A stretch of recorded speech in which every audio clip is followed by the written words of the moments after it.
Iteka n'umunezero ntangere vyo gusubira kubana namwe banywanyi bacu mubana natwe mu makuru n'ibiganiro vya misi yose dushikiriza kuri no mbonesha kure yacu kandi yanyu Muhuza TV. Uyu akaba ari umwanya tugiye kubageza ko amakuru biriko biravugwa bigezwe ko muri kano kanya nga mu gihugu c'u Burundi, akaba ari amakuru tuzagaruka nene ko ari kwaravugwa mu gisata ca politique be n'izindi nkuru ziriko ziravugwa irya nino mu karere ka Afrika y'ubuseruko be nibejeje gukorwa mu kanya mu gisagara ca Bujumbura.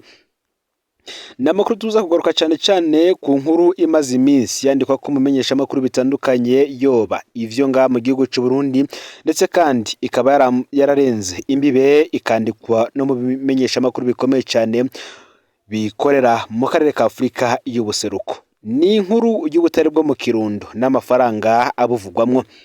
Murano makuru tugiye kubagezako muraza kumvamwo amazina y'abagabo benshi cyane muzi, aho harimwo umukuru w'igihugu Vice Ndayishimiye, Domitien Ndayizeye, Hussein Rajab ndetse n'ibindi bitandukanye, ndetse n'ingene vyagenze kugira ngo ubutare bwo mu Kirundo bubonwe.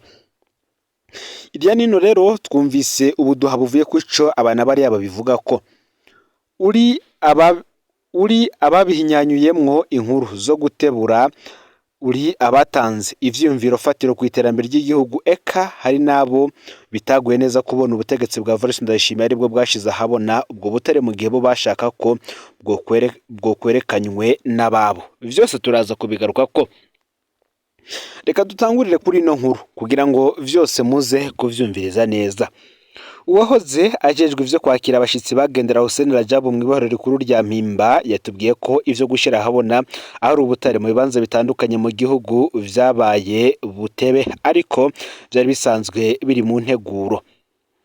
Avuga ko hoba hariho imvo bitashizwe ahabona igihe cya Nkurunziza bikaba bitanguye kugwira ku ntwaro ya Vice Ndayishimiye.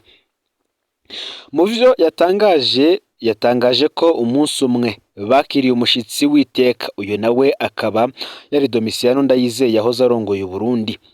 Nguretse ko yari yaje kuramutsa Hussein Rajab, yaraje no kumushimira ku ruhara yagize kugira umugambi mubisha Nkurunziza yari yabateguriye we n'uwahoze ari cegera ciwa Alphonse Marie Kadege uburizwemwo.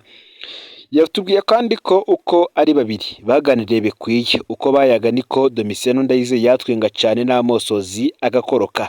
Uno yarajejwe kwakira abashitsi barajab mu ibohero rikuru rya Mpimba yatangaje ko hari akantu yasamiye hagati igihe yari yegereye bano banyicubahiro. Muterero ako kantu koba arakahe?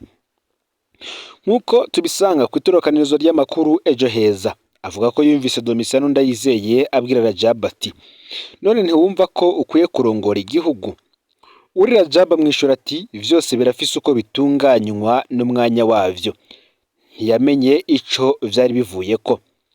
Tubibutse ko kandi imbere gato y'imikenyuro yari hari muri CNDD FDD hari batatu badatana mu ndagano, abo aribo Vice Ndayishimiye, Hussein Rajab ndetse na Petero Nkurunziza, ngo bikaba vyari vyarashizwe mu mikenyuro ko uzotangurana uburongozi bw'igihugu azoba Petero Nkurunziza, agakurikira Hussein Rajab, mu nyuma Vice Ndayishimiye akazoza bose nawe abakorera mu ngata. Twavuye rero tumenya iryo jambo ry'umunone Domitien yajazana Rajab biciye mu ntahe yiwe, aho Ndayizeye yagize ati urya mutama yaranyagiye ibijanye n'ibibanza birimwo ubutare, anyagira ahari isindimwa yimbuka gusumba ahandi, anganirira n'ibindi bintu igihugu gitunze. Njewe imisi nabaye mu nzego ntari bwumve, ntari nzi ko biba aha mu Burundi. Uti yaranyeretse ukuntu Uburundi mu myaka 10 bwoba bwikwije busigaye butanga imfashanyo n'ingurane ku bindi bihugu. Niyo namubwira ko yoza akaba umukuru w'igihugu, nawe anyishira ko hataragera. Iyindi ntaye kandi isa n'iyi ikaba yaratanzwe n'umwe mu rwaruka rwo mu mugambwe MSD rwari rupfunga mu ibohero rikuru rya Mpimba igihe Rajab nawe ariho yari. Uyu yatangaje ko umunsi umwe yasavye abari bajejwe umutekano wa Hussein Rajab mu ibohero bamusabira umubonano kwa Rajab. Vyaratevye ariko birakunda. Yabakiriye ari abasore 9 n'umwigeme umwe, bose bari 10 bo muri MSD. Yavuze ko icambere cyabashimishije ari uko basanze ari umuhumure yugurutse cyane, yabaganiza nkaho wogira nawe numwe mu rwaruka. Uti yatubwiye ko Rajab ari we uwo nawe yatangaje ko Rajab ari we yatanguye kubabwira ko ari umugenzi w'urwaruka kuko ari rwo rufise imitima ishashaye kubaka igihugu bataravye ubudasa bwabo. Nawe agatangaza ko nk'uko ikimenyeshamakuru Ejo Heza kibitangaza, agatangaza ko yavuze ko Rajab yababwiye ko yizeye neza ko urwaruka ari rwo ruzokubaka Uburundi bwavuzwe na ba sokuru kuko atamugera w'amacakubiri wabagataraje.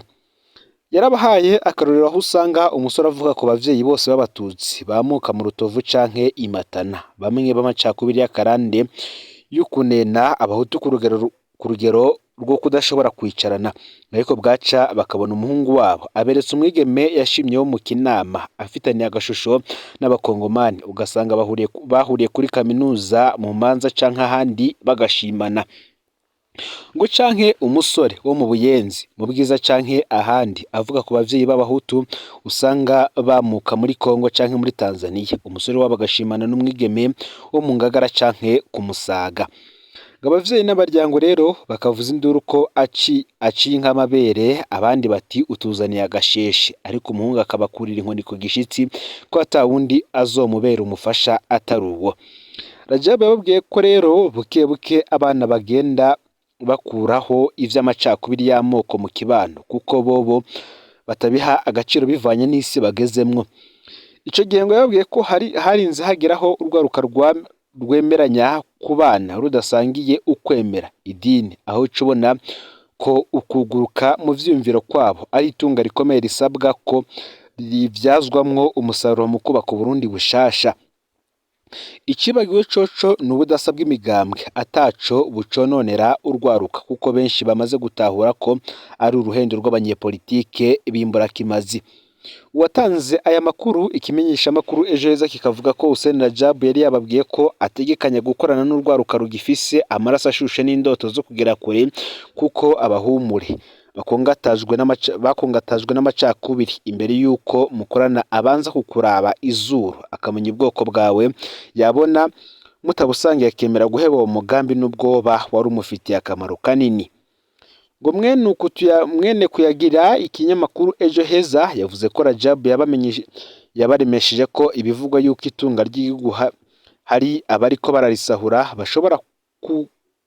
bashobora kugunyuza ibigega vya leta, ariko abariko barisigura ubwa rw'ubusa murantunge ngo ko bashobora kugunyuza ibigega vya leta, ariko abariko barisiga urubwa rw'ubusa n'ishusho mbi ku bana babo kuko naho boyora amafaranga yose ari mu banki nkuru y'igihugu BRB bagaterura ari mu mabanki yose ataco boba barakora kwitunga igihugu gifise.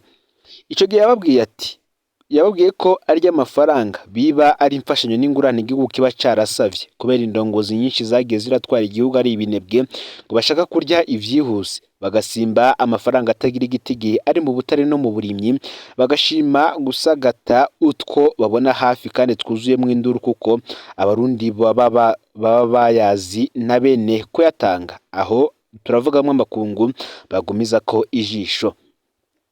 Ngo mu gusezerana rero yababwiye ko umunsi azoza ubutegetsi bubona kure bukinjira mu gisata c'ubutare, leta ntizoba igisavye imfashanyo hanze, amafaranga azova muri ubwo butare azoka kumena ibigega vya leta, ya migambi yose y'iterambere, aho turavugamwo umuyaga nkuba, inyubako, amabarabara ndetse n'ibindi, bikazokorwa n'amafaranga azova muri ico gisata nk'uko Evariste Ndayishimiye ubwiwe yivugiye ati abarundi bazorya gushika ku muhero w'isi.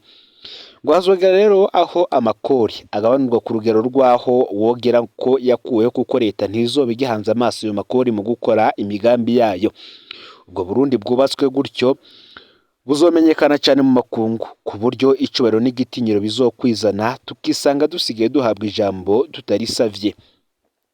Ayo mafaranga rero ngo ndiyazokoreshwa mu guhesha iteka ibisata bikomeye vy'igihugu nko kwivuna umwansi, umutekano, amagara y'abantu, indero n'ubucamanza, ababikoramwo bagahembwa neza, bakaronswa uburaro n'ibikoresho bikwiye vy'akazi, ntawe uzoba akivuga Burundi mw'izina. Ngiciza kandi nuko abategetsi b'ingwizamurongo bagiye barabisikanya ku butegetsi atawukojeje umwuko muri ubwo butare, batembanye utwo bashikuye ku myenda ku myenda igihugu casavye kandi ingaruka mbi ngo bazozibona canke imiryango yabo nayo izozibona.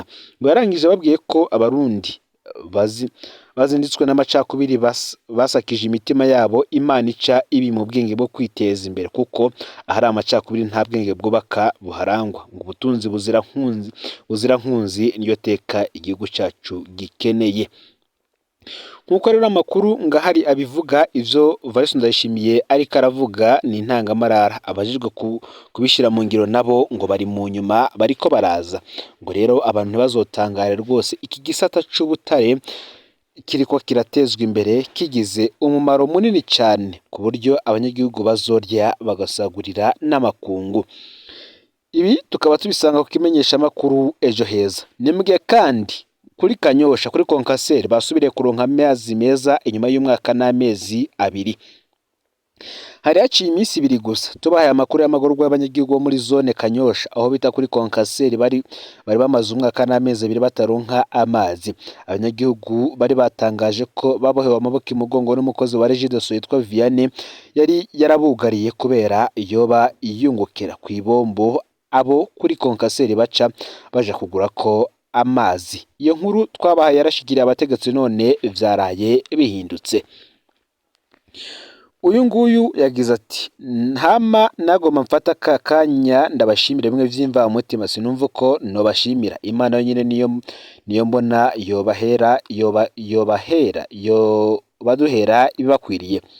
Twari duheruka kwandika tutangaza dusaba ko bodutabariza ko twari tumaze umwaka n'amezi abiri tutaza amazi yo mwirobine ukwasa, ariko kuva dutabarijwe ejo ku mugoroba abakozi ba Regideso barishikiye kuraba ikibazo dufise baca basiga baturemesheje.